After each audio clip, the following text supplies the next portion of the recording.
జగన్మోహన్ రెడ్డి చెప్పాడు, మనం పని చేసింటేనే మాకు ఓటు అయిపోయింది అడిగిన మొగ పెట్టి మనం జగన్మోహన్ రెడ్డి అని చెప్తున్నాను. అలాగే ఈ మంత్రాలయంలో మీరు పని చేసి పథకాలు మా జగన్మోహన్ రెడ్డి గారు ఉంటుంటేనే నాకు ఓటు అయిపోయింది కోరుకున్నాను.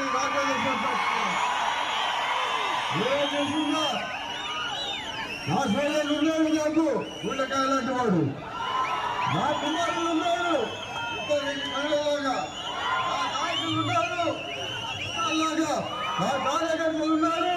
అందరూ దీంట్లోనే ఆత్మలేని మీరు అందరూ ఉన్నారని చెప్తున్నా.